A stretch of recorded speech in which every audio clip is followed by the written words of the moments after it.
Bienvenue à tous dans cet épisode de La Lettre Pro, le podcast Intelligence Artificielle. Je suis Brulatour, le rédacteur en chef de La Lettre Pro. Aujourd'hui, nous allons explorer les dernières nouvelles du monde de la radio et du podcast. Voici un aperçu des titres du jour. Nouvelle performance numérique pour la maison FG, la 22e semaine du son, tournée vers l'avenir sonore. 2 nouvelles étapes des Media Days en décembre. L'écoute de la radio sur mobile au Portugal a doublé en 10 ans. La radio devient totalement locale grâce au DAB+, le Paris Radio Show prévu pour janvier 2025, le MAG 166 avec un Tech Focus par RedTech, Sylvie Noël nommée secrétaire générale des rédactions de Radio France Internationale, et enfin, la BBC propose des extensions pour Radio 2 et Radio 5 Sports Extra. Commençons par un focus sur la maison FG, qui enregistre de nouvelles performances numériques remarquables. La marque FG s'est hissée à la 21e place du classement de l'Alliance pour les chiffres de la presse et des médias, dépassant ainsi des stations bien connues comme Fun Radio, Europe 2 et Radio Nova. La maison FG est la productrice de 47 radios digitales exclusivement consacrées aux musiques électroniques et elle a atteint un total impressionnant de 3 570 000 écoutes dans le monde entier. En France, elle enregistre 2 670 000 écoutes, ce qui témoigne de sa popularité croissante dans le paysage numérique. Ces chiffres soulignent la capacité de la maison FG à capter l'audience avec son offre musicale spécialisée et à se distinguer dans un marché compétitif. La semaine du son de l'UNESCO revient pour sa 22e édition du 20 janvier au 2 février 2025. Cet événement annuel, initié par l'association fondée par Christian Hugonnet, vise à sensibiliser à l'importance du son dans nos sociétés et à la qualité des environnements sonores. Le thème de cette année, Son and Politique, met l'accent sur la nécessité d'une gestion sonore réfléchie dans les politiques publiques. Parmi les moments forts, on retrouve des tables rondes sur la régulation de la pollution sonore urbaine, des discussions sur l'impact du son sur le bien-être et des concours comme le prix de la meilleure création sonore qui sera remise à Cannes. Kenji Girac et Eric Orsena, parrains de cette édition, interviendront à l'UNESCO avec des performances artistiques.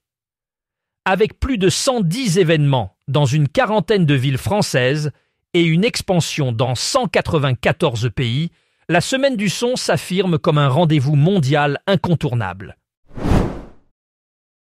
Les Media Days by Havas continuent leur tournée en décembre 2024 avec 2 nouvelles étapes à Marseille et Bordeaux.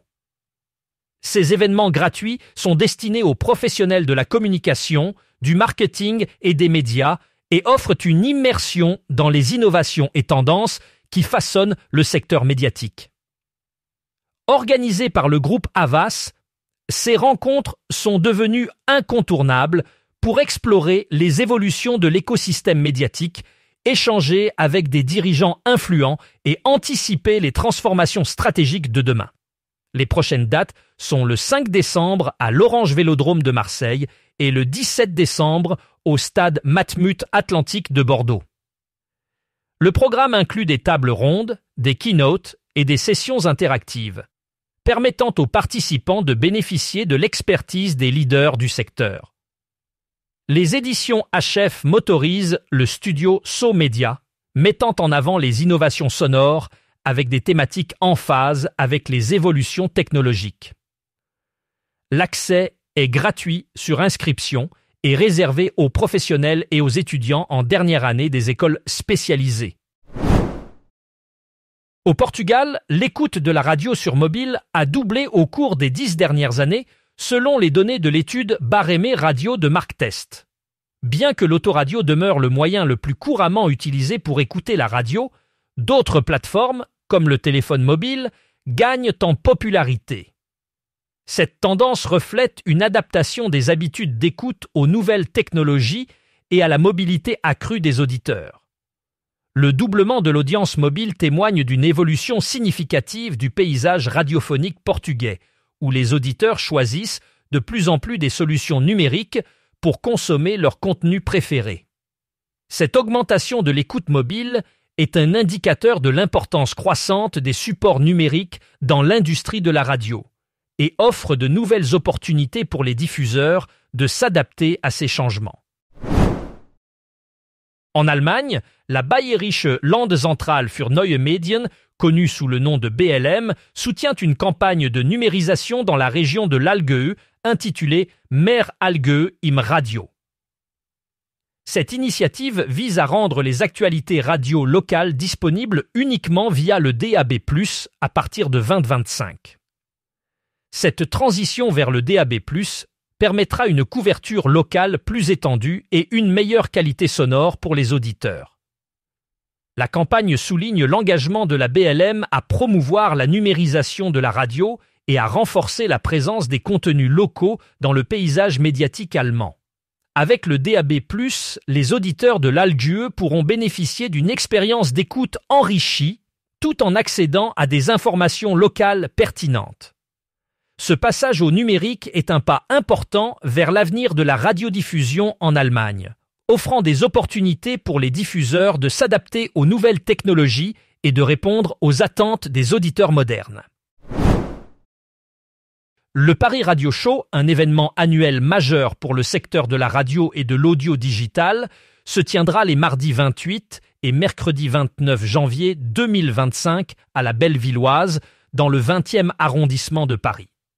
Cette édition promet d'attirer des milliers de visiteurs avec un programme riche en conférences et animations. De nombreux exposants seront présents pour dévoiler leurs dernières innovations.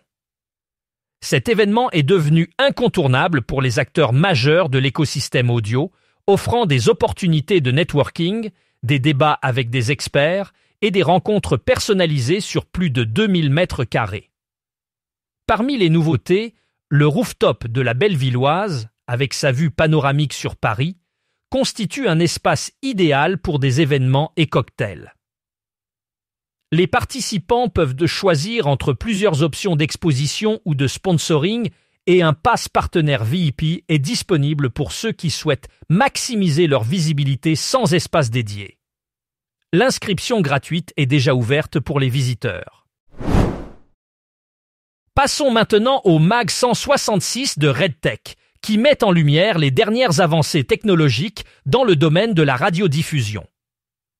Parmi les innovations présentées, on retrouve le nouvel émetteur FM de 2 kW développé par Worldcast Systems qui promet d'améliorer considérablement la qualité de diffusion.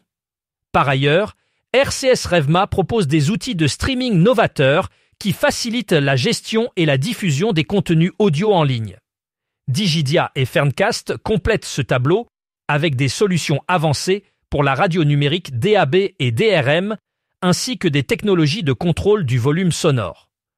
Ce Tech Focus by RedTech offre un aperçu complet des technologies actuelles qui façonnent le futur de la radiodiffusion avec une attention particulière portée aux innovations en matière de FM, DAB, streaming et contrôle sonore.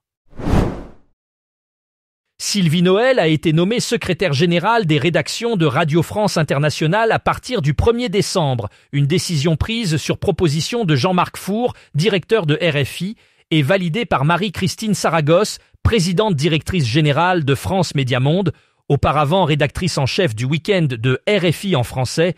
Sylvie Noël succède à Lisa Chaboussan, qui devient adjointe au directeur de RFI en charge des langues étrangères. Sylvie Noël sera responsable de la planification, de la répartition et de l'optimisation des ressources nécessaires pour atteindre les objectifs d'antenne, tout en respectant les règles de l'entreprise.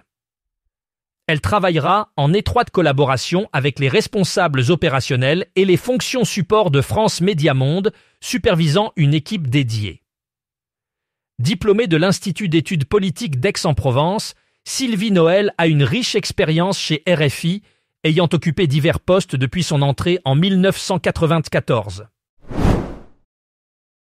Pour conclure cet épisode, nous nous tournons vers le Royaume-Uni où la British Broadcasting Corporation a annoncé des plans pour étendre ses offres radiophoniques. La station Radio 2 verra son contenu élargi, tout comme Radio 5 Sport Extra. Ces initiatives visent à améliorer l'offre numérique de la British Broadcasting Corporation et à enrichir l'expérience des auditeurs. Cependant, elles suscitent aussi des débats concernant l'impact potentiel sur les diffuseurs commerciaux qui pourraient se retrouver en concurrence accrue avec ces stations publiques renforcées.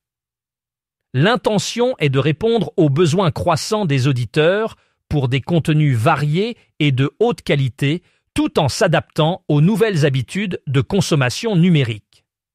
C'est un mouvement stratégique pour la British Broadcasting Corporation, visant à maintenir sa pertinence dans un paysage médiatique en constante évolution.